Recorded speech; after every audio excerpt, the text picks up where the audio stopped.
Labą dieną. Šiandien pasirodė, kad galimybė jau įeiti į naują puslapį. Vietoj 2Access bus Omnifi. Tai panašiai jungsimės, kaip kažkada darėme iš Safiro į 2Access. Mes turėsim čia prisiregistruoti.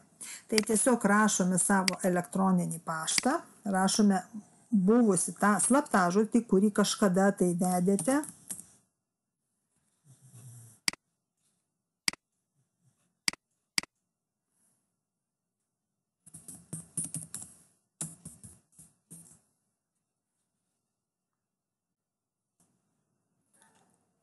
Taip, einam toliau, kad ne robotas. Mūsų prašo, kur yra apskritimas. Nu, čia taip reikia suprasti. Einam toliau. Taip, mums dabar į elektroninį paštą atsiųs kodą. Mes jį turime nusikopijuoti. Tai yra vienkartinis kodas. Įstatyti. Ir mus pajungia.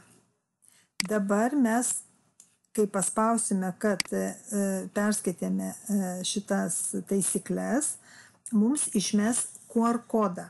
Ta QR kodą būtinai turite nusifotografuoti, išsisaugoti ir tik tada į Google autentifikatoriaus programą jį instaliuoti, kad jums Google autentifikatoriaus programa mestų naujus kodus. Tai aš dabar ir paprašysiu, kad man atsiųstų QR kodą. Stabdau įrašymą ir nusikopijuosiu QR kodą. Kai aš nusiskaičiau QR kodą į Google autentifikatorius programą, įrašiau kodą, kaip ir aną kartą, mane išmeta jau į naują puslapį, kur čia yra visi paaiškinimai. Aišku, dar viskas yra anglų kalba, bandysim versti, aiškintis, čia yra paaiškinimai, kokios kriptos į ką galima bus keisti, kokią valiutą, viską pasiskaitysim.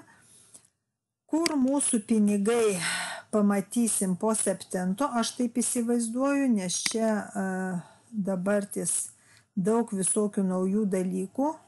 Matysim, kaip čia ir keisti, nagrinėsim, aiškinsimės, bet jau šiandien galite tiesiog pasijungti į naują puslapį, todėl kad jis mums bus reikalingas.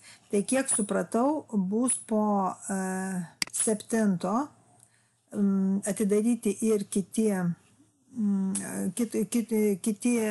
kitos funkcijos, o dabartis tiesiog persiregistruojam, nes tai reikia, aišku, mūsų verifikacija, kaip buvo, taip ir yra, jeigu mes pasižiūrėsim savo, tai mes matom, kad ir verifikacija praeita, ir visi kiti dalykai, tai tikrai viskas pasiliko.